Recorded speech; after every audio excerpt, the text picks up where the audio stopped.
So we are here today in a new edition of Extraordinary Everyday People, and I am in Madrid, in Los Jardines del Buen Retiro. It's hard to translate, maybe. The gardens of good retreat. Yes, yes. Of a beautiful retreat. Yes. So if you want to retreat from the noise of the city, you come here. And it's really appropriate. And with me I have one of my dearest and closest people on this planet. It's a big planet, so you can't have too many of those people, but there is a few. And Pilar Domenech from Granada. Hola, Ivan.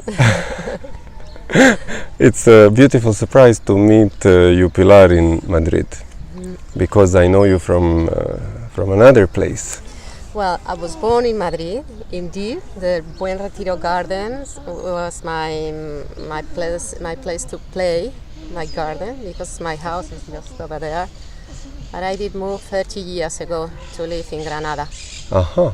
So, you know, I'm doing this series of interviews with people I admire and that I feel are living the things that I teach. Not because necessarily I taught you, but the source taught you. And I want to show to people that in different countries around the planet there are people who are able to live in this way, and that it's not a philosophy, that it's a reality. Already it's a reality.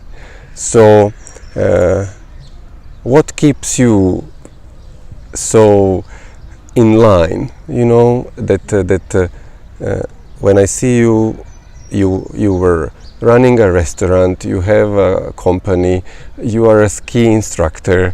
So this reminds me like a female version of me.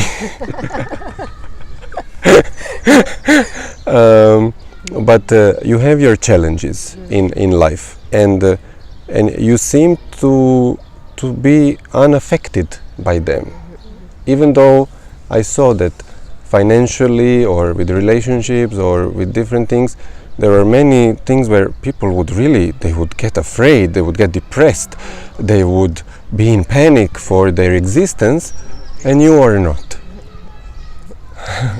Well, I will first say that it depends of how do you live, how do you feel life is. When I was a child, I asked myself who is living, who is what is living, what is dying, what is life, what is me, not who, what it means to be alive. How old were you? About 6, from 6 to 8, from 6 to 10. I had a lot of insights, just asking myself. It was also curious, the fact that whenever I found an answer, I did realize that it was nothing that I had discovered, but something that I had remembered. Mm-hmm. So from that base, when you ask yourself what is life and what is you, you got a lot of answers that helps you to go through everything in life. And of course, as you said, I had all kinds of challenges, and of course I had grief and sorrows, but on the bottom of all of that, there were always like an overview or a side of the complete thing. It's like if you knew this was a game or it was a theater, and you play the roles and you have to be good. So if you feel sorrow, you have to feel sorrow. You cannot pretend. But at the very bottom, you know it's not true. You are just having experiences. And this theater is so beautiful. Look at the sun. And what kind of roles did you play in this life? Well, first as a child, daughter and sister and friend of my friends and student, and then I always wanted to be an aventurera, adventure. I think that's the key. Yeah, maybe. Huh? Maybe. So I went on traveling around Europe first, but like an adventure, not like the people usually go on traveling. And I did become mother, which has been one of the strongest ways and the most beautiful ones in my life. And I did everything. I worked on movies. I had, as you say, my own companies. I did study fine arts. I worked as a photographer and designing clothes for women to play golf. I had a restaurant. I paint, and I had my own company designing walls and murals. Right now, I'm selling Indian tea. Chai. For Spain and Europe. Well, other few things. Of course, a ski instructor also. Ski has been something that has been in my life since I was 4 or 5 years old. Thanks to my father. I don't know how many of you know Pilar, but you're gonna get to know her. And I got to know her when she was still working in the winters as the ski instructor. So whenever we would come to Granada, she would take us to Sierra Nevada, which is really my favorite mountain in Europe. It's really like sun and snow and Mediterranean, yeah. And Morocco on the other side. And there you did something that you managed to push most of my buttons of patience. You know, I'm a very patient person, but it was worth it. And we had a day with many friends, and even Albert came from Barcelona, and we were going with a big gondola up the mountain, and she told us this story. You told us this story about some fox on the rocks when you pass with the gondola, frozen fox. And it was a story that one of your friends invented. See, it was a joke. It was a joke. The gondola goes by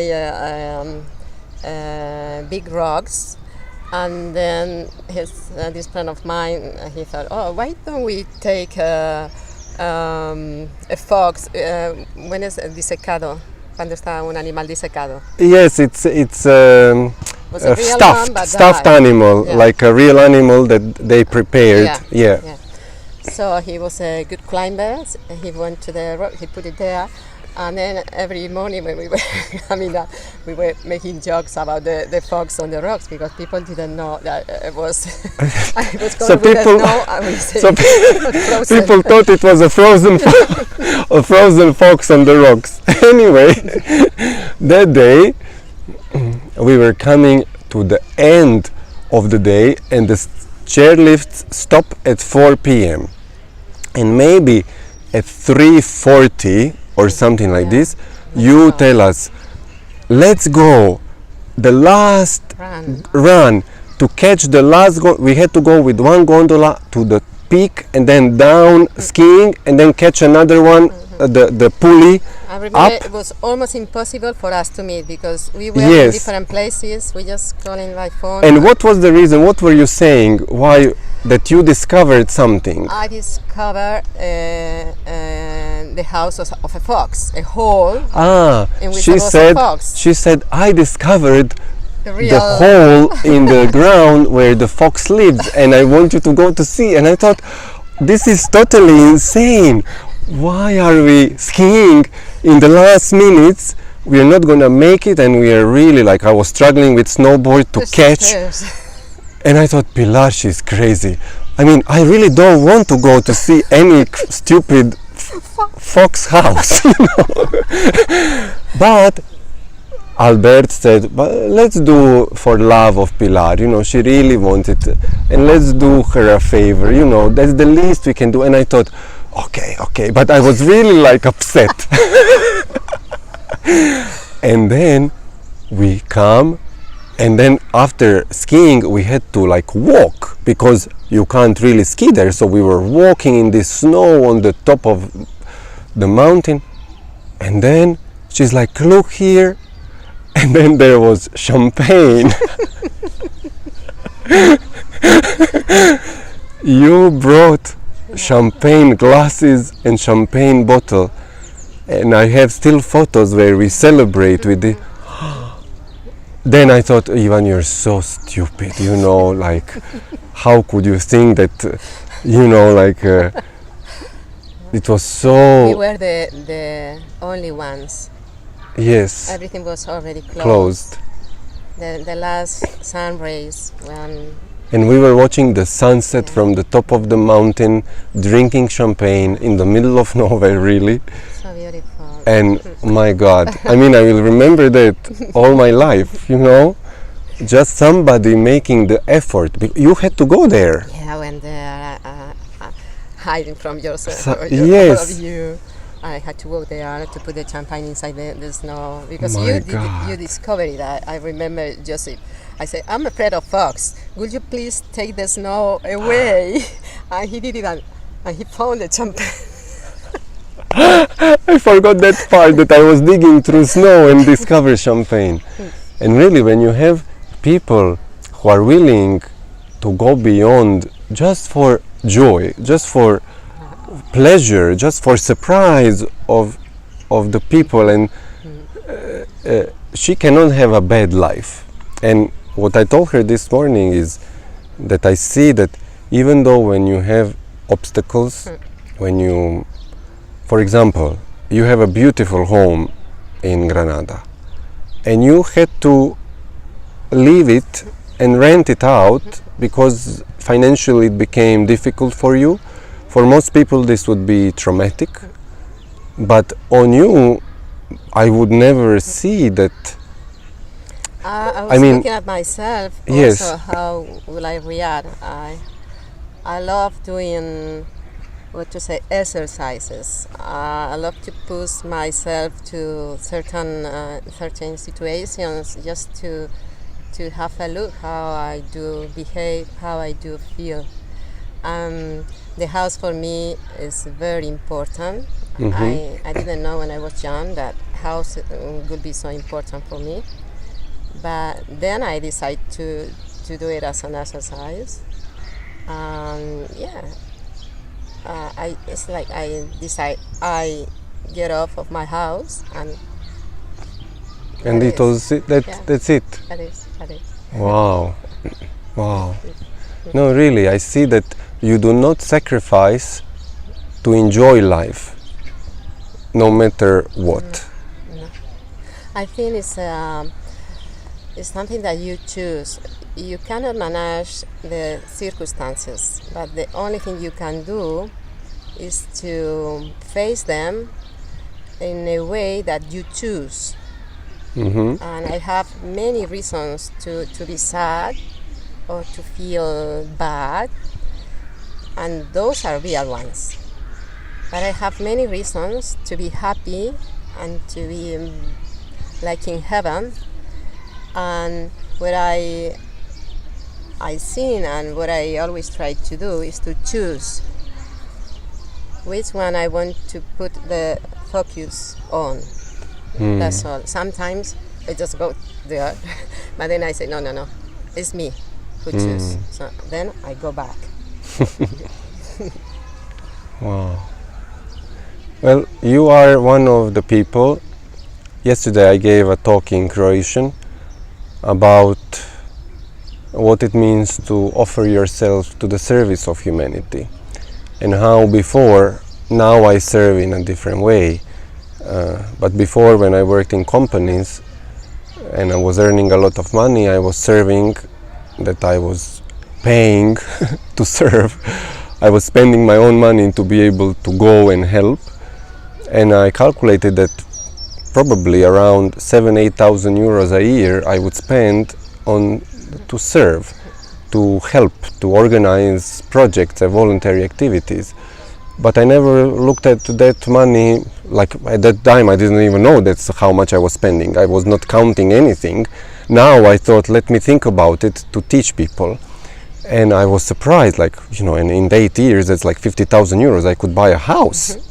Really, I could buy an apartment somewhere, but I didn't. I did not buy, and I decided to spend it on something that was just the love of my heart.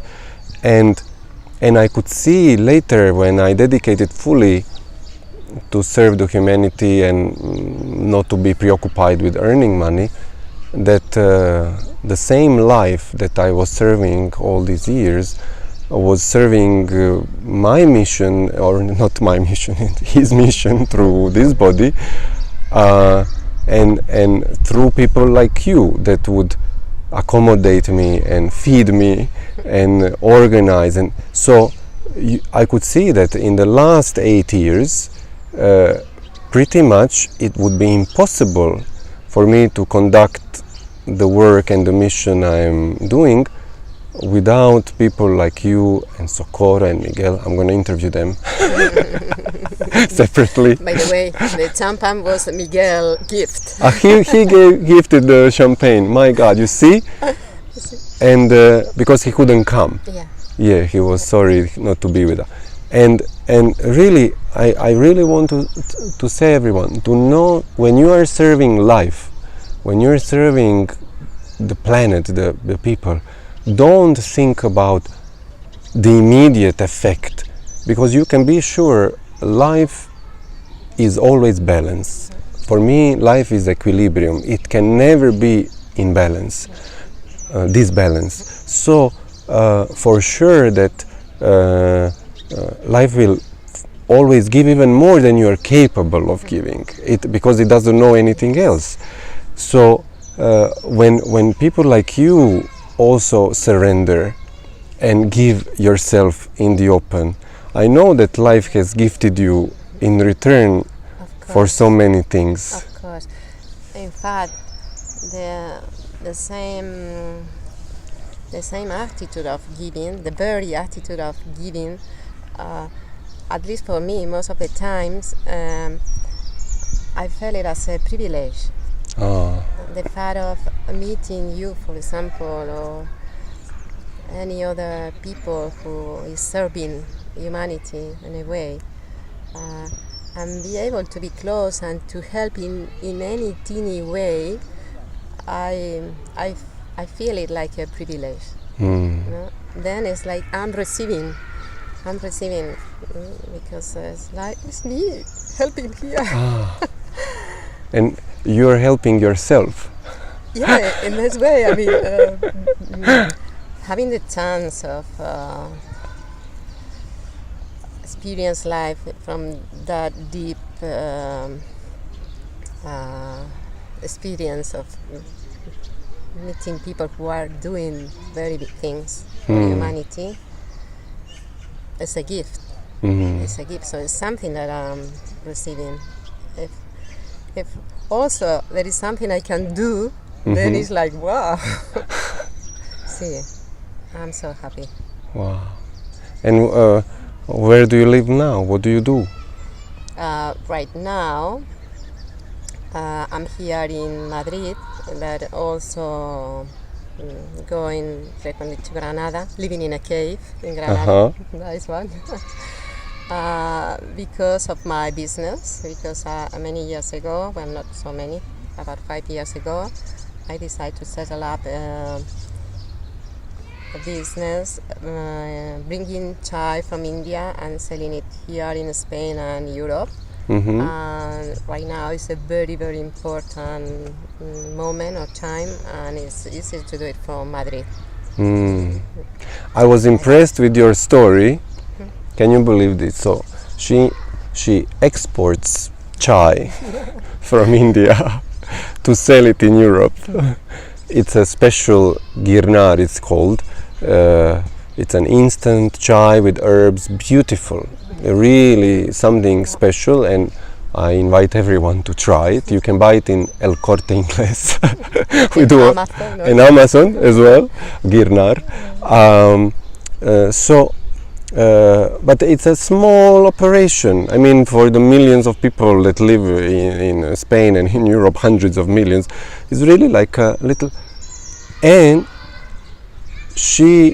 you wanted to go to India, or did you have a desire, or to take somebody? You mean with when I found the? No, before. Did you have No, in I the always past? wanted to go to India. Yes. And it was was something nice when I was about 17, 15, 17. But then, from a very good friend of mine, Álvaro Forqué, Yes. I knew about Satya Sai Baba. Ah. And from that moment on, it was just purpose to go and meet Swami. And this time, it happened that government of India was organizing a food fair, or The main one. the main in Yeah, Delhi. it's the second year they do it. They invite from different European countries people, empresas, no? Companies. that were already buying things in India to Mhm. go there. So it was a formal invitation. I was there for 1 week. I was even allowed to invite some other Colleagues or people. colleagues or companies that I propose, and yeah, it's been a very nice experience. My God. So, they paid for you to go. This year was one of my purposes. I had to go to India just to meet the company, Yes. in Mumbai, but I didn't know how I was going to do it. And then the government invited me. You see, I mean, I'm telling you, people, that when you're this playful and relaxed, and you just decide, yeah, this year I want to go to India, even though I have no clue how I'm gonna make it, And I want to take my friends. and I want to take my friends, the government of India pays your trip to go to a food fair of all the possible people who are doing business with that country. So this is a miracle, and I think that I think we both live miracle every day. Yes. I always did it, and I realized when all them and it's an everyday stuff in my life. Yes. And why your colleagues call you Billy Potter, like Harry Potter, but they call her Billy Potter because you're like a little magician or a good witch. It all started when I was teaching children. Uh-huh. Because with them it's very easy because they are ready to do magic tricks, or they can feel reality as a magic place. So I taught them how to make magic. So I said to them, you have first to know what you want, and then you and all the rest that are with you, we have to get into what I call a neutral space. Mm-hmm. So you get neutral, and then you say what you want, and you forget about it. And so many things happen that were not possible at all. Like, for example, to go all the way up in a chairlift, which was for beginners. And because if it was for beginners, everybody in the enter or in the way out, they fall. So the chairlift is always stopping. Yes. In my 20 years in Sierra Nevada teaching, never ever the chairlift was just going without stopping. One of the children say, okay, I want this chairlift not to stop. And I myself, I even thought, this is not bad. No, stay in a neutral, and it didn't stop. And we found so many things, we did so many. So what it means to be neutral? When you make a wish, you stay neutral and forget about it. What it means to be neutral? Yeah. Most of the times when we think we desire, we have a wish, we desire something. Yeah. Just towards the microphone. Oh, sorry.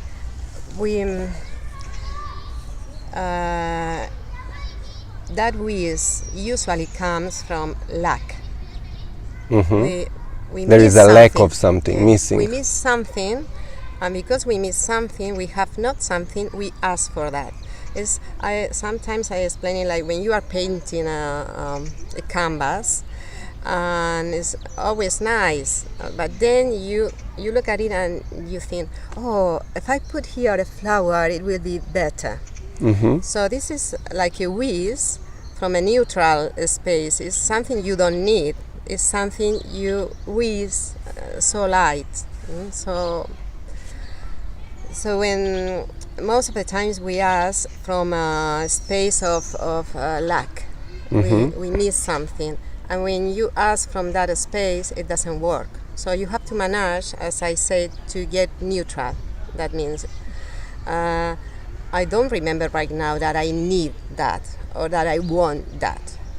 I will stay neutral, and then I said, wouldn't it be nice if I had this? But wouldn't it be nice if I put a flower in my life? It's not that I need a flower. No. And then it comes. Wow. I'm so happy to hear it from you. So that people can get more clarity into when we work with what I call buttons of manifestation, how to manifest things. And actually you have even profounded in me, because I have this experience, but I never explain this to people in this way. I used other words, but this is so beautiful, this neutrality. I had a problem to convey the neutrality I feel, but now you... Of course, it's easy when the things that you are asking for are not very, so to say, important to you. Yes. Because my question when I realized that it was working like that, I said, well, yes, but now how do I get neutral with this thing which is so heavy for me, it's so important? How do I get? And then it comes another time of experiences and exercise. Okay. How do I become neutral with this? That is, let's say, if I hit my elbow, no? Yes. It was painful, but I used to also to get angry, like. And then I say, why I have to get angry? Because maybe I cannot avoid the pain, but why I do get angry? I want to get angry just if I decide it. So I was paying attention every time I hit myself, just to feel the pain and decide the mood I wanted to use reacting to it. And exercising this, then I learned how to get neutral with the things that were important for me. Okay. Wow. Still exercising? Okay, we all are. Nice. Well, I think we have given a lot. And I'm so grateful that we had this practical magician here in Los Jardines de Buen Retiro. You're also one of my Spanish teachers of the three. I tell everyone that I speak Spanish without ever going to a single class, and it's true. It is, and he does speak so good. He's been even able to translate from English to Spanish the last course. But thanks to Miguel, you and Miquel from Girona, you guys who were translating me helped me a lot in learning. So nice and to have you. Grateful. Well, thank you so much. And thanks to all the people watching. Lots of hugs from this beautiful sunny city that we love. Yes.